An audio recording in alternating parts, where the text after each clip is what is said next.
여호수아 14장 14. 갈렙의 목.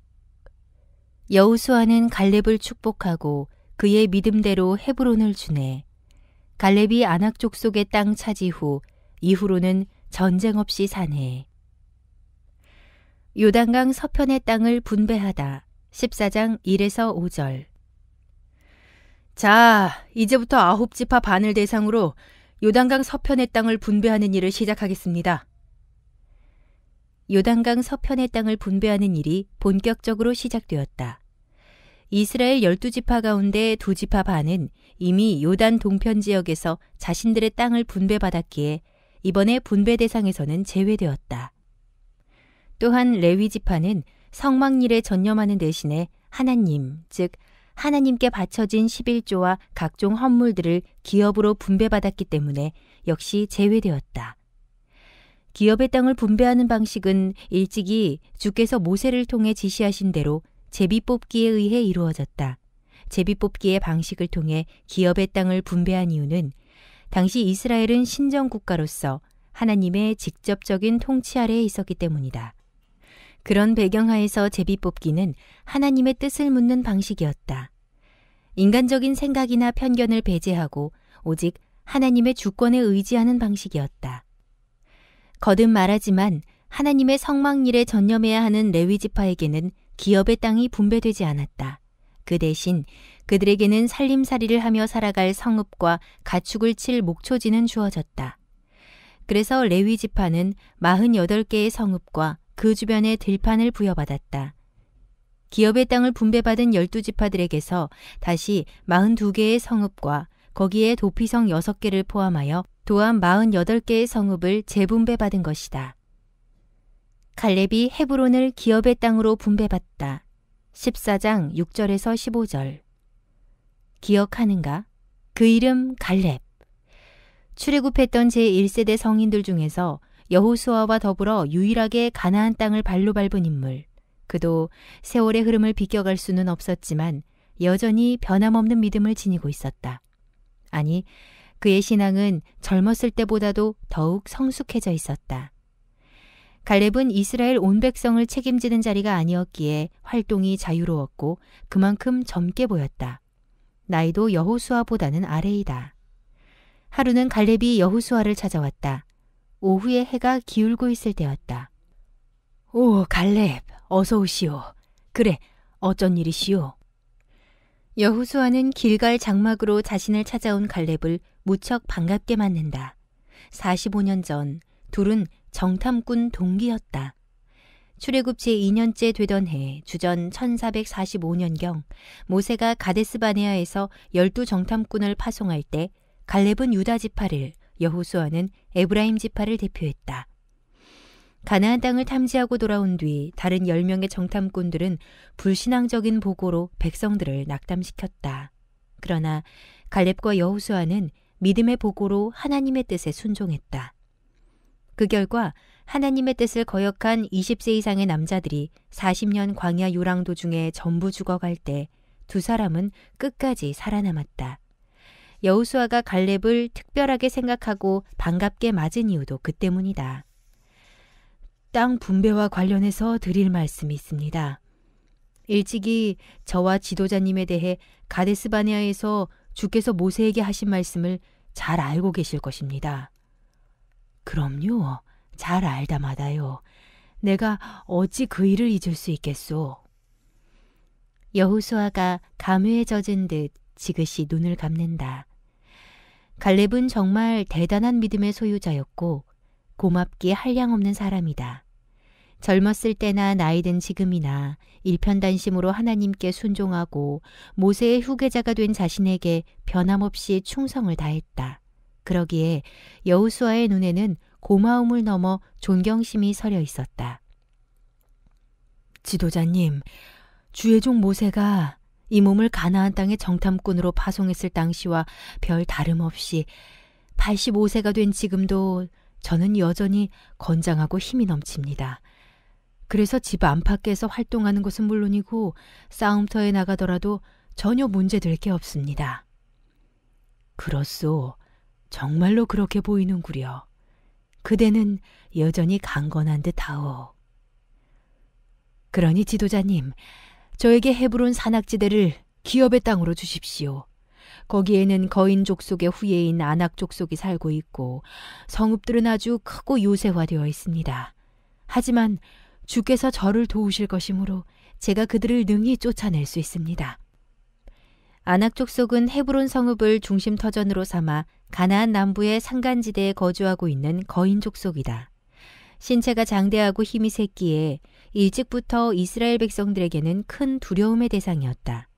하지만 지금 85세의 갈렙은 그들을 쫓아내고 헤브론 산악지대를 차지하겠다며 그 땅을 요구하고 있는 것이다.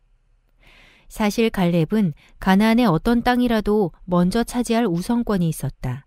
그건 평생 온전한 길을 걸어온 위대한 전사에 대한 예우이며 일찍이 하나님과 모세도 보장해 준 바가 있었다. 그래서 갈렙은 가나안에서 자신의 발로 밟는 땅은 어디든지 먼저 요구할 특권이 있었다. 그럼에도 그는 안전하고 기름진 땅이 아니라 척박하고 정복하기 힘든 땅을 요구하고 있는 것이다. 과연 개척자 정신을 가진 믿음의 용사다웠다. 아니, 헤브론 지대를 말이오? 그대가 아무리 정정하다지만 결코 적은 나이가 아닌데 그토록 정복하기 힘든 지역을 정말 괜찮겠소? 네, 괜찮습니다. 전혀 염려하지 않으셔도 됩니다. 분명 주께서 이 몸을 도와 그 땅을 능히 차지하게 해주실 것입니다. 아, 참으로 고맙소이다. 이렇게 앞장서서 본을 보여주시니 나는 그대가 정녕 고마울 따름이오. 주께서 그대를 도와 분명 아낙 족속을 쳐부수고 그 땅을 차지하게 해주실 것이오. 갈렙의 두 손을 덥석 잡는 여호수아, 진심으로 고마움을 표한다.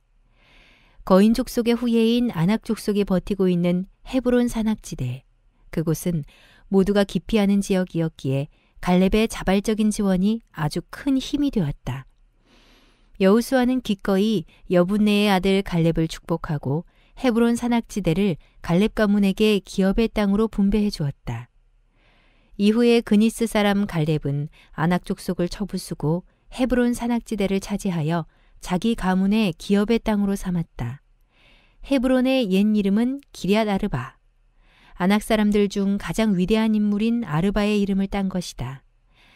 헤브론은 가나안에서 땅이 비옥하고 높은 고지로 전망이 좋았다. 그래서 일찍이 그곳의 상수리나무 숲속에 아브라함이 장막을 세웠었다.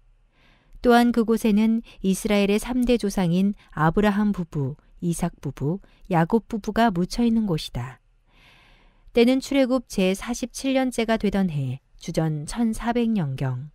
그러니까 이스라엘 백성들이 요단강을 건너 가나안 땅 길갈에 처음 진을 친 때가 출애굽 41년째인 주전 1406년 정월이었으므로 대략 7년의 세월이 흐른 때다.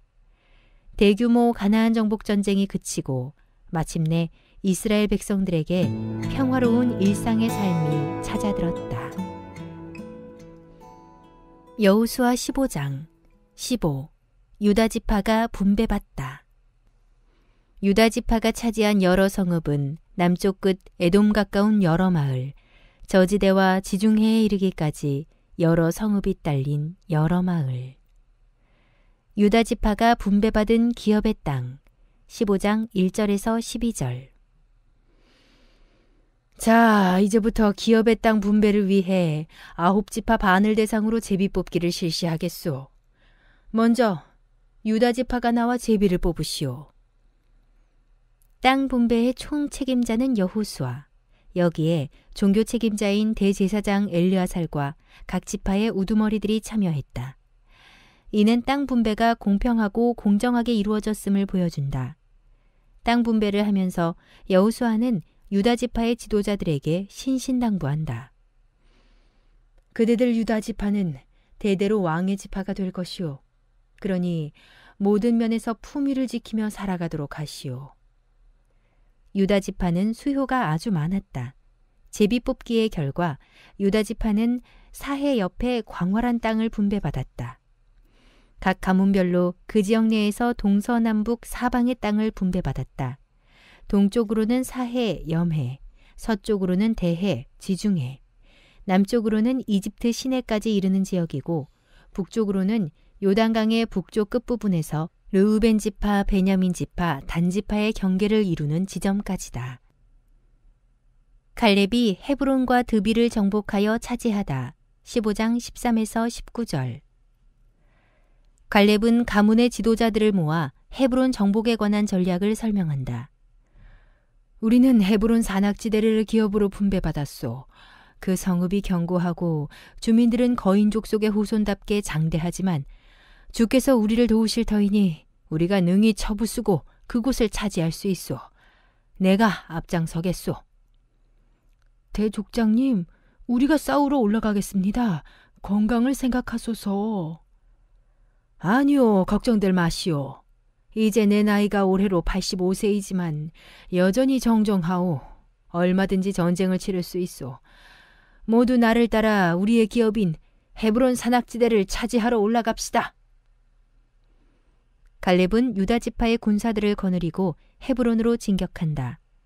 헤브론의 옛 이름은 기럇 아르바. 아르바는 헤브론 산지에 살고 있는 아낙 족속의 조상이다. 아낙 족속은 거인 족속의 후손으로 신장이 컸고 체격이 아주 건장했다. 그래서 두려움의 대상이었다. 오래전 주전 1445년경 출애굽 2년 5월경 이스라엘 백성들도 이들이 두려워서 가나안 정복을 포기했었다. 그 일로 하나님의 진노를 사서 40년 광야 유랑을 징벌받지 않았던가.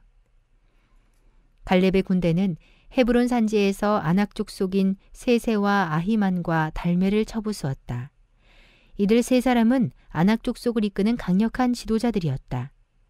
갈렙은 헤브론 산악지대를 정복하는 것으로 만족하지 않고 더 나아가 드빌에 있는 가나안 족속을 치러 올라갔다. 드빌은 본래 기럇세벨이라 불리던 곳이다. 이때 갈렙이 가문의 군사들에게 말한다. 기럇세벨 성읍이 눈앞에 있다. 누가 먼저 올라가 저 성읍을 정복하겠느냐?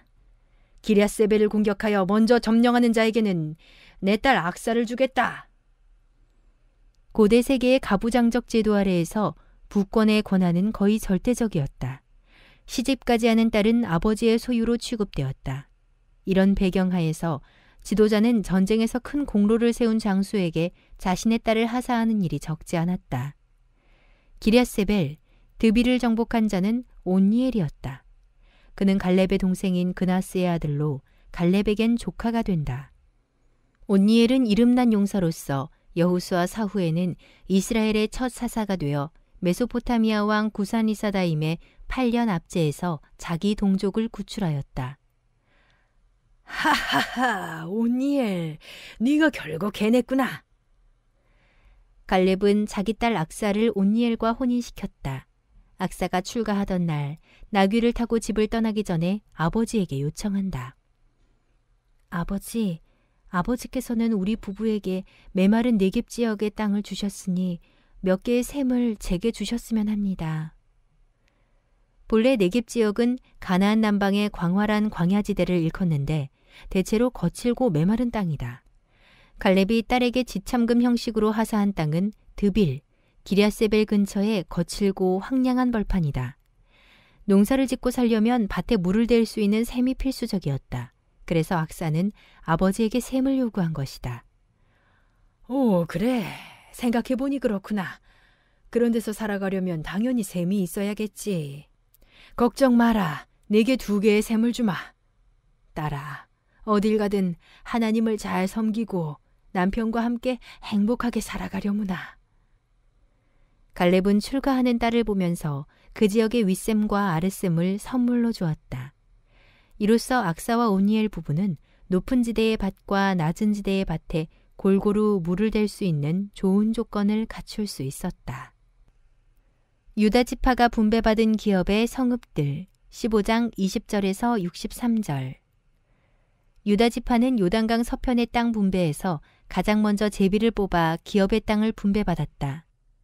유다 지파가 분배받은 기업의 땅은 그 지리적인 특성상 크게 4구역으로 구분될 수 있다.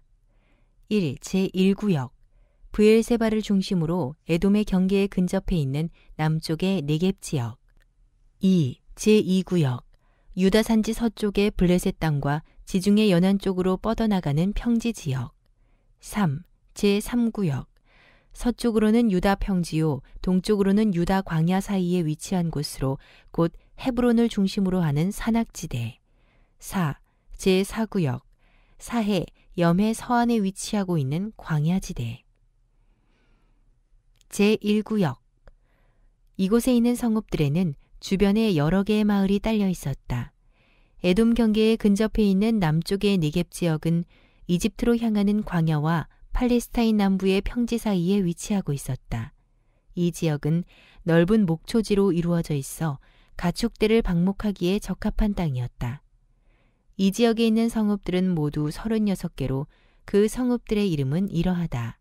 갑스엘, 에델, 야굴, 기나, 디모나, 아다다, 게데스, 하솔, 임난, 십, 델렘, 브알롯, 하솔 다다따, 그리욤 헤스론 곧 하솔, 아맘, 세마, 몰라다, 하살갔다, 헤스몬, 벳벨렛, 하살수알, 브엘세바, 비스요다, 바알라, 이임, 에셈, 엘돌랏, 그실, 홀마, 시글락, 만만나, 산산나, 르바옷, 실힘, 아인, 림몬. 제2구역 유다 산지와 지중해 연안 사이에 위치해 있는 평지 지역으로 비옥한 토양과 울창한 숲과 아름다운 꽃, 뛰어난 자연 경관으로 유명하다. 모두 43개의 성읍이 있었다. 그 성읍들의 이름은 이러하다. 에스다올, 소라, 아스나, 사노아, 엔간님, 답부아, 에남, 야르뭇, 아둘람, 소고, 아세가, 사하라임, 아디다임, 그데라, 그데루다임, 스난, 하다사, 믹달갓, 딜르안, 미스베, 욕드엘, 라기스, 보스갓, 에글론, 갑본, 라맘, 기들리스, 그데롯, 벳다곤, 나아마, 막게다, 림나, 에델, 아산, 입다, 아스나, 느십, 그일라, 악십, 마레사, 에그론, 아스돗, 가사.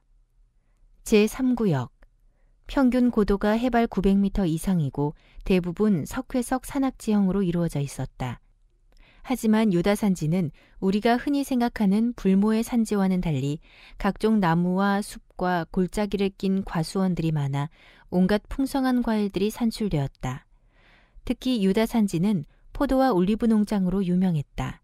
이 지역에는 모두 38개의 성읍이 있었다. 그 성읍들의 이름은 이러하다. 사밀, 얏딜, 소고, 단나, 기럇산나, 곧 드빌, 아납, 에스드모, 아님, 고센, 홀론, 길로, 아랍, 두바, 에산, 야님, 베타부아, 아베가, 훔다, 기랴다르바, 곧 헤브론, 시올, 마온, 나발과 아비가일이 살았던 성읍 갈멜, 십, 유따, 이스르엘, 욕드암, 사누아, 가인, 기브아, 딥나, 할훌, 벳술그돌, 마하랏, 벳아노트, 엘드곤, 기랏바알, 곧 기럇여아림, 라빠. 제4구역 이곳은 광야 사막지대다. 염해로도 불리는 사해의 서편에서 남북으로 이어지며 대부분 식물이 살 수 없는 거칠고 황량한 땅이다. 일부 지역에서는 샘을 중심으로 사람들이 덜어 거주하기도 했다.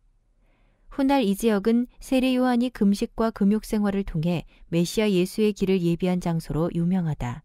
이 지역에 모두 6개의 성읍이 있었다. 벳아라바, 밑딘, 스가가, 닙산, 소금성읍, 염성, 엔게디. 당시 예루살렘 성읍에는 여부스 족속이 거주하고 있었다. 유다 지파는 자기 기업의 근방에 살던 여부스 사람들을 쫓아내지 못했다. 그래서 여부스 사람들은 유다 지파의 사람들과 함께 예루살렘 성읍에서 섞여 살고 있었다. 여부스 족속을 쫓아내지 못한 까닭은 그들을 반드시 쫓아내겠다는 적극적인 의지가 없었기 때문이다. 이처럼 유다 지파뿐만 아니라 다른 이스라엘 지파들도 하나님의 말씀에 순종하여 가나안 족속을 철저히 쫓아내는 대신에 함께 살아가는 타협의 길을 택했다. 그 결과 후일에 이스라엘 백성들은 우상을 숭배하는 가나안 족속들의 가증한 죄악에 물들 수밖에 없었다. 여호수아 16장 16. 요셉 지파가 분배받다. 요셉 지파가 제비 뽑아 가나안 중심부 땅을 얻네. 그들의 몫인 땅의 경계는 요단강과 지중해까지. 요셉 지파가 분배받은 기업의 땅 16장 1절에서 4절. 자, 다음은 요셉 지파가 제비를 뽑을 차례요. 요셉 지파의 족장들은 앞으로 나와 제비를 뽑으시오. 요셉 지파는 12지파 중 실질적인 장자 지파로 인정받아 레위 지파가 빠진 몫까지 차지함으로써 두 몫의 기업을 분배받았다. 요셉의 두 아들인 므낫세와 에브라임의 후손이 각각 독립된 지파가 되어 기업 분배를 위한 제비 뽑기에 참여한 것이다. 여호수아는 요셉 지파에 대한 조상 야곱의 축복 예언을 상기시키는 것도 잊지 않았다. 야곱은 눈에 넣어도 아프지 않을 요셉에 대하여 특히 그가 이집트의 총리가 되어 집안을 기근의 위험에서 건져낸 공로에 걸맞은 풍성한 축복을 베풀었다. 요셉은 무성한 가지 곧 샘 곁에 무성한 가지라. 그 가지가 담을 넘었도다. 네 아버지의 하나님께서 네게 복을 주실 것이라. 위로 하늘의 복과 아래로 깊은 샘의 복과 젖먹이는 복과 태의 복이리로다. 이 같은 축복이 요셉의 머리로 돌아오며 그 형제 중 뛰어난 자의 정수리로 돌아오리로다. 풍성한 축복이다. 그 축복에 맞게 요셉 지파가 제비 뽑기를 통해 분배받은 땅은 여리고의 요단에서부터 여리고 샘 동편에 이르고 광야를 거쳐 베델 산간 지방에 이르렀다. 또 베델 루스에서부터 아렉 사람의 영토인 아다롯을 거쳐 서쪽으로 야블렛 족속의 영토로 내려가다가 아래쪽 베토른을 지나 게셀에 이르고 지중해에서 끝났다. 요셉 지파가 차지한 땅은 가나안의 중앙 지역이다. 동쪽으로는 요단강, 서쪽으로는 지중해, 남쪽으로는 단 지파와 베냐민 지파의 경계, 그리고 북쪽으로는 아셀 지파, 스불론 지파, 이사갈 지파와 경계를 이루었다. 에브라임 지파가 분배받은 기업의 땅 16장 5절에서 10절. 에브라임 지파는 여호수아가 소속된 지파다. 40여 년 전에 여호수아는 에브라임 지파를 대표해서 정탐꾼으로 뽑혔고 끝내는 모세의 후계자가 되었다. 에브라임 지파여, 그대들 지파는 가나안 땅에서 가장 큰 무리를 이룰 것이요. 땅도 넓고 인구수도 많을 것이요. 하지만 크다고 다 좋은 것은 아니오. 크게 되면 위험한 일도 더 많을 수 있음을 항상 명심하도록 하시오. 여호수아는 에브라임 지파의 몫으로 요단 서편의 땅을 분배했다. 요셉 자손 중 에브라임 지파가 분배받은 기업의 사방 경계는 이러하다. 동쪽으로는 요단강, 서쪽으로는 단 지파의 경계, 남쪽으로 베냐민 지파의 경계, 그리고 동북쪽으로는 므낫세 지파의 경계다. 에브라임 지파가 분배받은 기업의 땅 중에는 므낫세 지파의 몫에서 따로 떼어놓은 성읍들과 그 성읍들에 딸린 마을들도 있었다. 이는 에브라임 지파가 므낫세 지파에게서 몇 개의 성읍들과 거기에 딸린 마을들을 더 얻었다는 의미다. 이로 보아 이스라엘 12지파는 기업의 땅을 모두 분배받은 후에 미흡한 부분이 있으면 지파들 간에 세심하게 서로 조정했음을 알 수 있다. 그러나 에브라임 지파는 분배받은 자신들의 땅에서 게셀 지역에 살고 있던 가나안 족속을 적극적으로 쫓아내지 않았다. 그들을 종으로 부려먹기 위해서였다. 그래서 게셀 지역의 가나안 원주민들은 에브라임 지파와 섞여 살면서 그들을 위해 힘든 일을 해야 했다. 이처럼 이스라엘 각 지파들은 가나안 족속을 진멸하라는 하나님의 말씀에 전적으로 순종하지 않고 자신들의 세상적인 유익과 편의를 추구했다. 이 같은 상황은 다른 지파들도 마찬가지였다. 이러한 불순종이 마침내 그들에게 덫이 되고 올무가 되어 이스라엘 백성들은 점차 타락하여 가나안 땅의 우상 숭배에 물들게 된다. 여호수아 17장 17. 므낫세 반지파가 분배받다. 마길은 므낫세의 맏아들 길르앗의 아버지며 큰 용사. 요셉의 아들 므낫세의 자손은 그들 몫의 땅을 분배받네.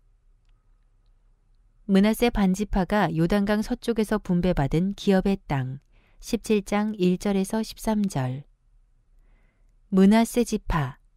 이스라엘 12지파 중 므낫세 지파는 특이하게도 각각 절반씩 나누어져 요단강의 동쪽과 서쪽에서 기업의 땅을 분배받았다. 므낫세 지파 중 절반은 앞서 모세에 의해 요단강 동쪽 지역에서 기업의 땅을 분배받았으므로 요단강 서편 지역에서 제비를 뽑은 므낫세 지파는 나머지 절반의 사람들이다. 므낫세 지파는 8가문으로 구성되었다.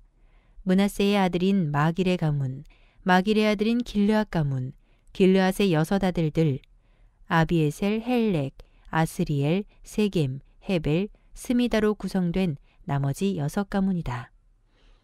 여호수아가 당부한다. 그대들 지파 중 절반은 이미 요단강 동편에서 기업의 땅을 분배받았소. 이제 남은 절반이 요단강 서편에서 기업의 땅을 분배받을 것이요. 비록 지파의 절반이지만 요셉의 장남 후손임을 자랑스럽게 여기며 살아야 하오. 네, 저희는 한시도 요셉 총리의 장남 집안이라는 사실을 잊은 적이 없습니다. 잊어서는 안 되는 것이 또 있소. 요단강 동쪽에 있는 그대들 반절 지파와 비록 몸을 떨어져 있더라도 마음까지 나누어선 절대로 안 된다는 것이오. 여호수아는 그렇게 당부한 후에야 므낫세 반지파에게 요단강 서편의 땅을 분배해 주었다. 마길 가문과 길르앗 가문은 요단강 동편에 위치한 바산 지역과 길르앗 지방의 북쪽 절반의 땅을 이미 분배받았다. 이스라엘이 요단강 동편의 땅을 정복할 때 2 가문이 큰 공로를 세웠기에 그에 대한 보상으로 모세가 다른 지파들보다 앞서 기업의 땅을 분배해 준 것이다. 따라서 요단강 서편의 땅 분배에는 므낫세 지파 중 남은 자손인 나머지 6가문만 참여했다. 므낫세 지파에 대한 기업의 땅을 분배할 때 하나의 에피소드가 있다. 민수기 27장에 나오는 얘기다. 므낫세 지파 중에 슬로브핫이라는 인물이 있었는데 그의 고조는 므낫세, 증조는 마길, 조부는 길르앗, 아버지는 헤겔이다. 그에게는 아들이 없었고 딸만 5이었다. 딸들의 이름은 말라, 노아, 호글라, 밀가, 디르사. 그녀들은 집안에 남자가 없다는 이유로 가나안 땅에서 분배받을 땅 자체가 아예 없었고 아버지로부터 물려받은 땅조차도 친척에게 넘겨주어야 하는 입장에 처하게 되었다. 본래 이스라엘 사회에서 가나안 땅의 상속은 아들에게만 국한되었다. 딸은 시집가면 다른 지파나 가문에 소속되기 때문이다. 이런 이유로 슬로브앗 집안은 분깃을 상속할 수 없어 땅은 물론 이름조차도 지파와 가문 중에서 끊길 참이었다. 그러자 5 딸들은 그 부당성에 대해 의문을 품었다. 언니, 우리 아버지가 돌아가셨다고 땅이 한 평도 없다니 이게 말이 돼? 그래, 여기 좀 봐. 큰 집과 작은 집에는 모두 땅이 분배되었어. 그러나 우리 아버지는 이름조차 없어. 5 딸들의 아버지는 광야에서 죽었다.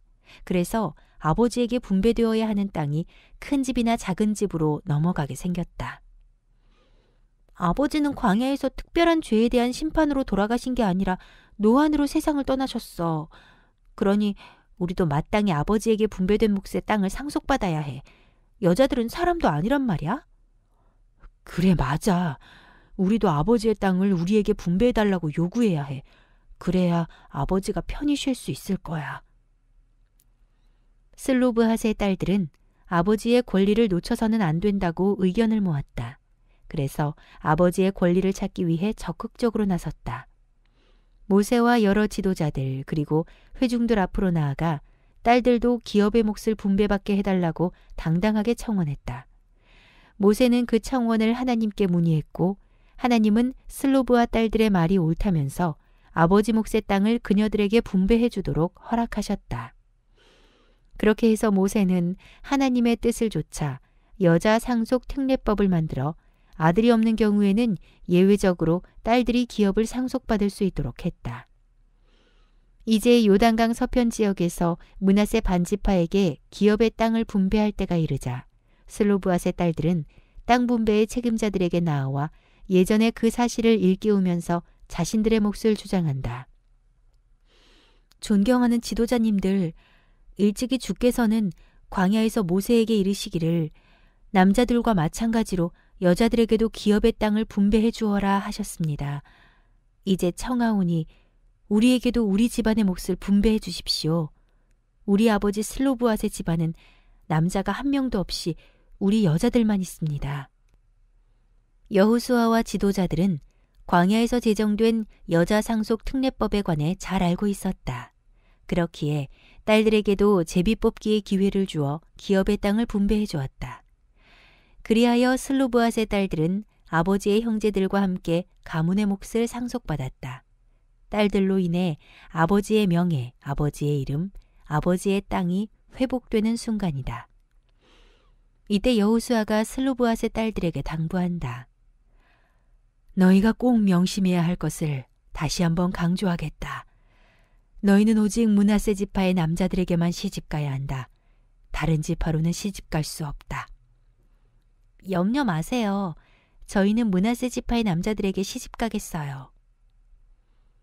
일전에 모세가 광야에서 여자 상속 특례법을 만들 때 그런 조항이 있었다.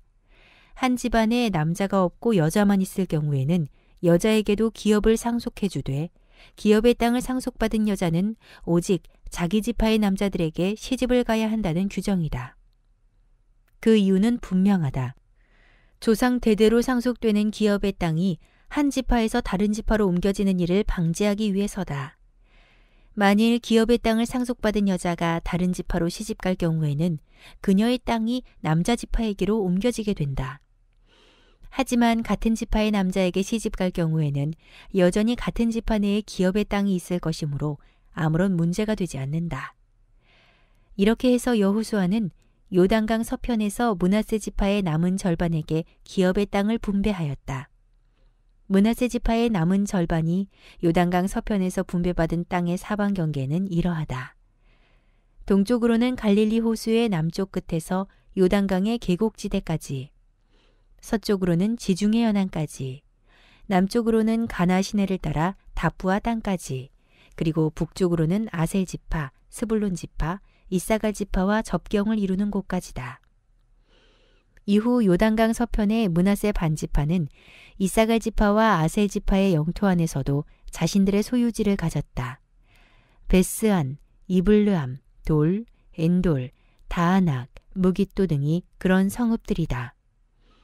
물론 이들 성읍에 딸린 주변의 마을들도 므낫세 반지파의 몫이었다. 이런 사실은 땅 분배 작업이 완료된 후에 각 지파들 간에 나름대로 약간의 조정이 있었음을 보여준다. 다른 지파들처럼 므낫세 반지파도 자신들의 분배받은 영토 안에 있는 가나안 족속들을 쫓아내지 않았다. 그래서 가나안 족속들은 그 땅에서 붙박이처럼 살아갔다. 결과는 앞서 모세가 경고한 대로 그들 가나안 족속들이 우상 숭배의 덫과 올무가 되고 말았다. 요셉 지파가 기업의 땅을 더 요구하다. 17장 14에서 18절. 어느 날 요단강 서편 지역에서 땅을 분배받은 요셉 자손들이 여호수아에게로 나왔다. 지도자님, 우리는 다른 지파들에 비해 수요가 아주 많습니다. 그래서 분배받은 땅만으로는 살아가기에 부족합니다.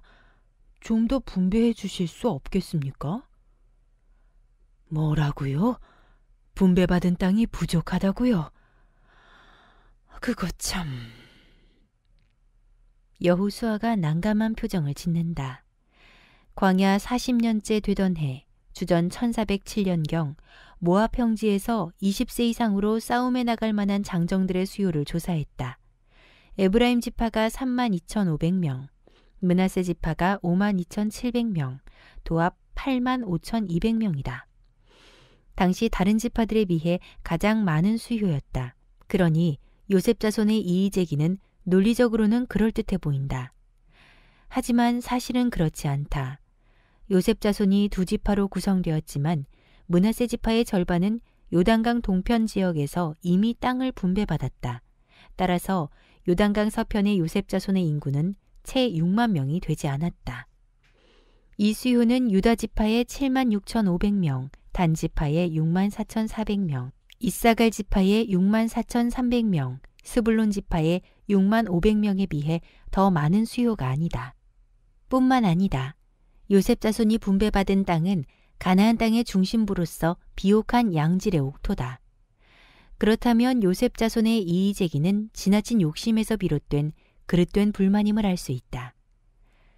요셉 자손의 요청을 듣고서 한참 동안 난감해하던 여호수아가 무언가를 결심한 듯 단호하게 말한다.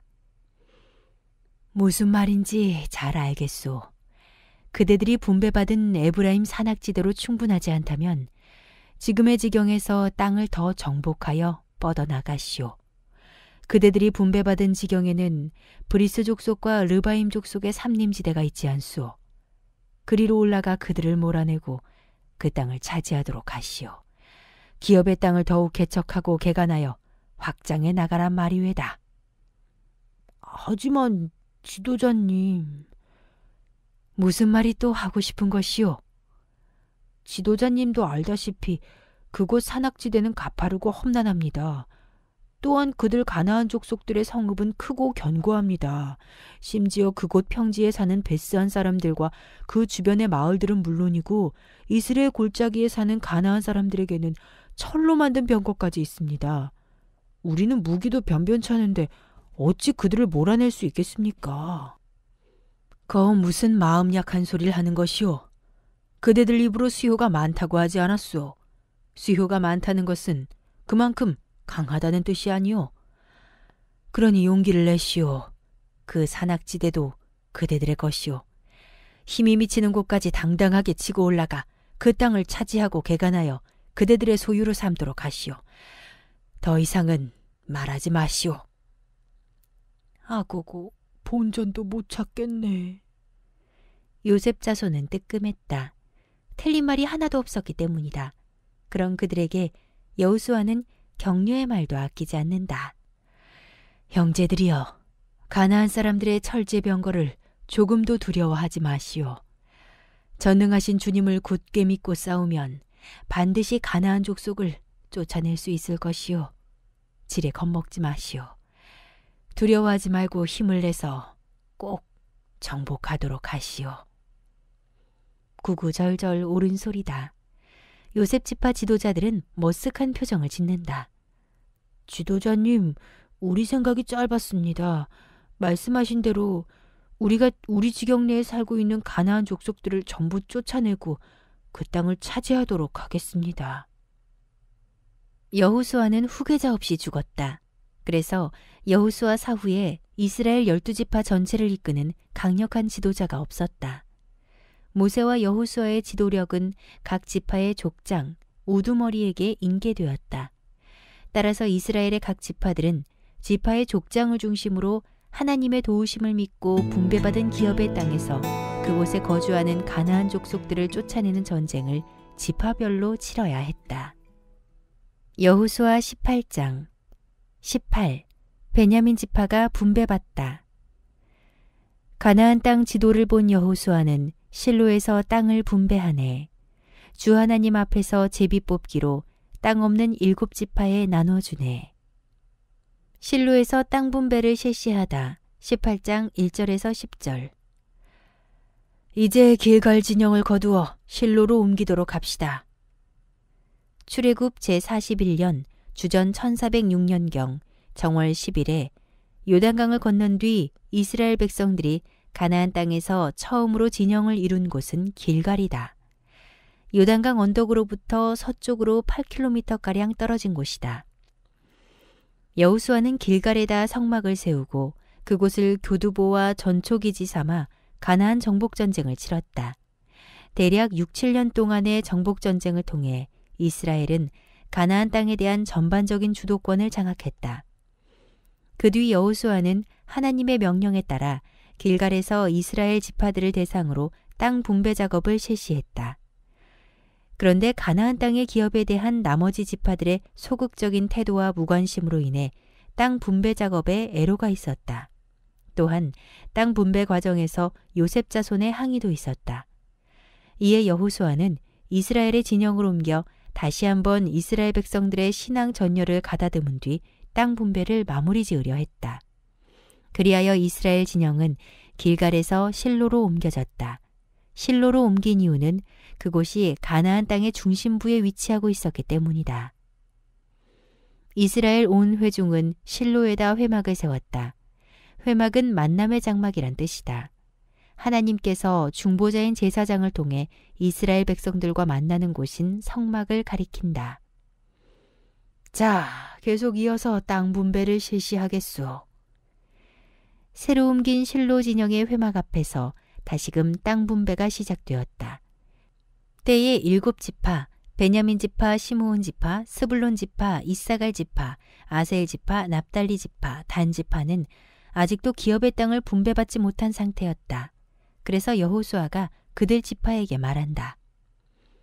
그대들은 주 하나님께서 주신 땅을 아직껏 분배받지 못했소. 그럼에도 왜 적극적으로 땅을 요구하지도 않고 그 땅을 차지하려고 나가려 하지 않는 것이오? 언제까지 머뭇거리며 미적거리고 있을 것이오?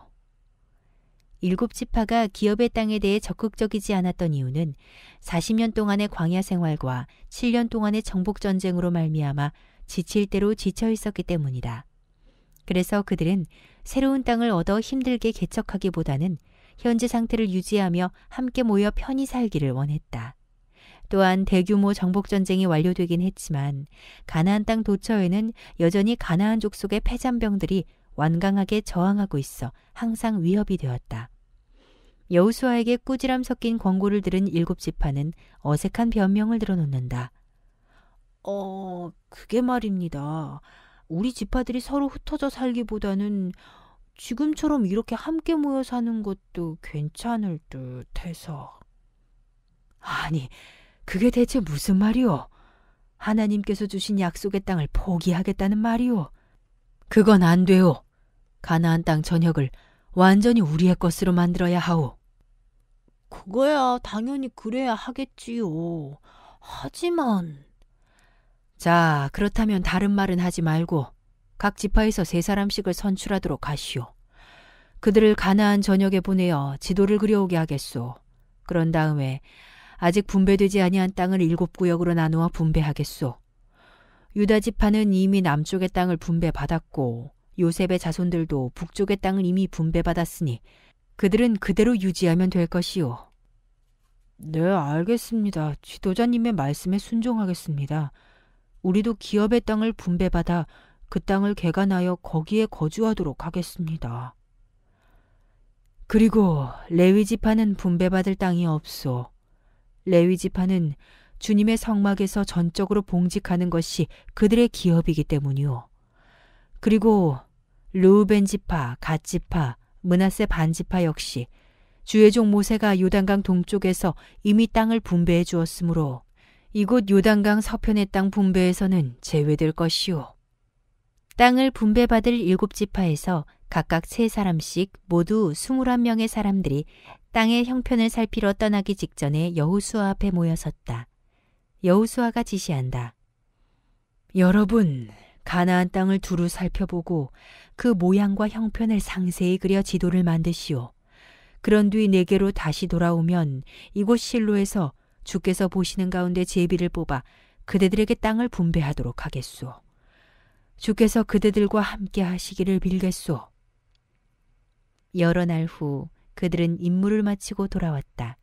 가나안 땅을 두루두루 살핀 다음 그 지역을 7구역으로 나누어 성읍과 마을 이름들이 적힌 지도를 만들어 실로의 진영에 있는 여호수아에게로 돌아온 것이다. 여호수아는 지도를 받아들고 흡족해했다. 그는 회막, 성막 앞에서 제비를 뽑아 7지파에게 땅을 나누어 주었다. 당시 이스라엘 백성들은 제비 뽑기가 전적으로 하나님의 주관하에 있다는 사실을 누구도 의심치 않고 믿음으로 받아들였다. 그렇다면 제비 뽑기는 어떤 방식으로 진행되었을까? 유대 랍비들의 전통적인 견해에 따르면 제비 뽑기에는 2개의 항아리가 사용되었다. 한 항아리에는 지파의 명칭을 기록한 쪽지가, 다른 항아리에는 기업의 땅이 적혀 있는 쪽지가 담겨 있었다. 먼저 지파의 명칭이 담겨 있는 항아리에서 제비를 뽑은 후 다음으로 기업의 땅이 적혀 있는 항아리에서 제비를 뽑아 이 둘로 지파와 기업의 땅을 연결시켜 결정했다고 한다. 베냐민 지파가 분배받은 기업의 땅 18장 11절에서 28절. 아직 기업의 땅을 분배받지 못한 지파는 7지파, 그 지파들 중 실로에서 가장 먼저 땅을 분배받기 위해 제비를 뽑은 지파는 베냐민 지파였다. 제비를 뽑은 결과 베냐민 지파에게 할당된 땅은 유다 지파와 요셉 자손의 지파, 에브라임 지파, 요단강 서편의 므낫세 반 지파 사이에 있었다. 여호수아가 베냐민 지파 족장들과 지도자들을 부른다. 우리 조상 야곱께서 유언의 축복을 베푸실 때 그대 베냐민 지파에게 뭐라고 했소? 네, 축복하시기를 베냐민은 물어뜯는 일이라 아침에는 빼앗은 것을 먹고 저녁에는 움킨 것을 나누리로다 하였습니다. 그렇소. 그 유언의 축복대로 그대 지파 사람들은 물어뜯는 이리처럼 용맹한 용사로 살아왔소. 용맹함이 그대 지파의 무기요. 그러니 하나님께서 주신 기업의 땅을 잘 지키고 그 안에 살고 있는 가나안 원주민들은 철저히 뿌리 뽑도록 하시오.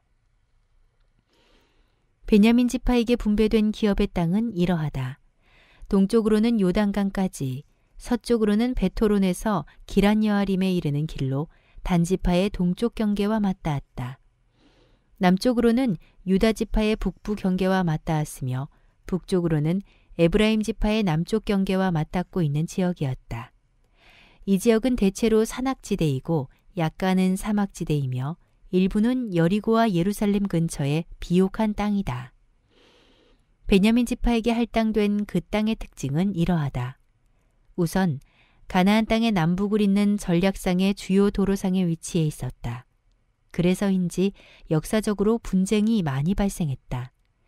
따라서 베냐민 지파는 호전적인 성격을 띠게 되는데 이것은 오래전에 베냐민 지파를 물어뜯는 사나운 이리에 비유한 야곱의 예언과 잘 부합된다. 다음으로 이스라엘의 강력한 두 지파인 유다 지파와 요셉 지파 사이에 위치하고 있다. 또한 하나님의 성전이 있는 예루살렘 곁에 위치하게 됨으로써 베냐민 지파를 향한 모세의 예언과 잘 부합된다. 일찍이 모세는 베냐민 지파를 향해 항상 주님 곁에서 평안히 살게 하소서 하고 예언했었다. 베냐민 지파에게 분배된 지역에는 모두 26개의 성읍이 있었다. 그중 베델, 여리고, 기브온, 라마, 여부스, 예루살렘, 기브앗, 기브아 등은 역사적으로 유명한 곳이다. 베냐민 지파가 각 가문별로 차지한 26개의 성읍은 이러하다. 여리고, 벳호글라, 에메크시스, 벳아라바, 스마라임, 베델, 아윈, 바라, 오브라, 그발 암모니, 오브니, 게바, 기브온, 라마, 브예롯, 미스베, 그비라, 모사, 레겜, 이르브엘, 다랄라, 셀라, 엘렙, 여부스 곧 예루살렘, 기브앗, 기럇, 그리고 이들 26개의 성읍에 각각 딸린 여러 마을들. 고대의 성읍에는 그 주변에 여러 마을이 딸려 있었다. 마을 주민들의 편의와 안전 때문이다. 성읍 바깥에 살고 있는 주민들은 일상적으로 들판에서 밭일을 하곤 했기 때문에 적의 공격에 매우 취약했다. 그래서 적이 침입해 오면 마을 주민들은 자신들의 집을 포기하고는 성벽이 있는 성읍 안으로 재빨리